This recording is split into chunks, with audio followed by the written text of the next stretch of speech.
አንድ ጊዜ እንዲያውም አንድ ጥያቄ ተጠየቅኩኝ 4 ልጆች አሏችሁ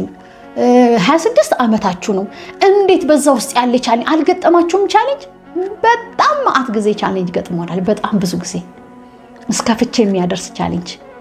በጣም ተጣልተናል በጣም ተጋጭተናል ግን በመነጋገር ይቅርታ በማለት በተለይ ይቅርታ ስትይኮ ደግም ያላነሳውም ነው በቃ አንዳንዴ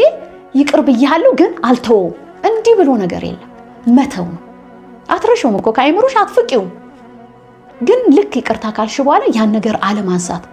እኔ እኮ ምሬ ነው እኔ እኮ እንዲህ ብዬ ነው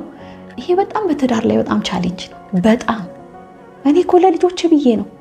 እኔ ሆኜ ነው እኮ አማርኛዎች አሉ በጣም የሚያስጠሉ በትዳር ላይ በቃ በጣም የሚያስከፉ ቋንቋ የሚደበላልቁ ግንኙነት የሚያሻክሩ ግንኙነት እንትኖች አሉ ቋንቋዎች አሉ እነሱም ባንድ ተጠቀምላለሁ እኔ አንዳንዴ በብስጭት እንደዚህ እኮ ነው ብዬልና ለምን አልኩኝ ጌታ ሆይ እንዳስተውለው ይሄ የተናገርኩትን እንዳስበው ወደ ውስጡ እንዳይገባላለሁ አስተውሎትም ከሆነ ሶሪ ይለዋለሁ በጣም ሶሪ በቃ ይሄ ተናድጄ ነው እንዲያልኩት በእናትህ ተወኝ በቃ ምናምን ብዬ እንደገና እንትነላለሁ እና ልጆቻችን በማሰብ ገባሽ እዚህ ጋር ተቋም ነው ፋሚሊ ነው ልጆችሽ ምን እያዩ ነው የሚያድጉት ጠብሽን ነው እያዩ የሚያድጉት ጭቅጭቅሽን ነው እያዩ የሚያድጉት ምንድን ነው እያዩ የሚያድጉት አንቺ ስትኖሪ ለራስሽ አይደለም የምትኖሪ አንደኛ ለባልሽ